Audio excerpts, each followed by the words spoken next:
Hello everybody, today's the anniversary of the birth in 1960 of Ian Rankin, author best known for his series of John Rebus detective novels. And I was interested to explore where he might have got the inspiration for that wonderful collection of characters that he includes in those books. And I discovered that before he became a full-time novelist, he'd done a whole range of other jobs. He'd been a grape picker, he'd been a swineherd, a taxman, he'd been an alcohol researcher, he'd been a journalist on a hi-fi magazine, he'd been a college secretary and a punk musician. And he still, I think, plays in a rock band. But that range of experience must have fed into his own understanding of human nature and of human life in a very important way. He once said that if he was giving advice to any new writers, he would advise them to read a lot and read widely. And clearly another source of inspiration was the understanding of human nature you get from reading, from novels, and from the characters produced by other writers.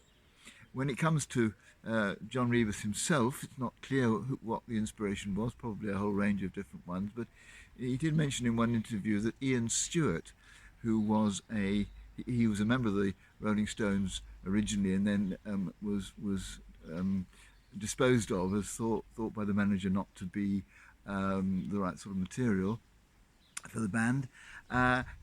Ian Stewart became a model for John Rebus to some extent, and it struck me that for all of us, sometimes it's our heroes like Ian Stewart, or our reading, excuse me, or our variety of our different kinds of experience that feed into our understanding of what human beings are like. And it's a fascinating part of being human, isn't it?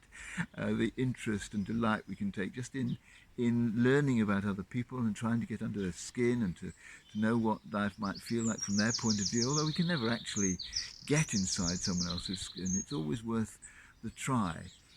Of course, it's important not to live through other people. I think one of the problems with celebrity culture is that people tend to have a hero through whom they live their lives, someone that they can read about a lot in the press and on social media, and that's how they get their interest in life.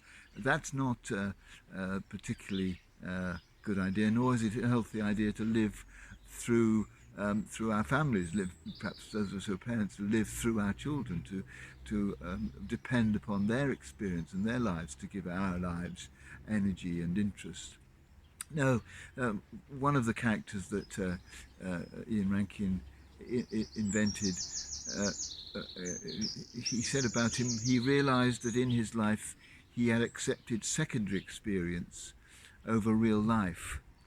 That's not a good idea, because although it's fascinating to learn about other people and how they tick, the really important thing is to make the best of our own lives.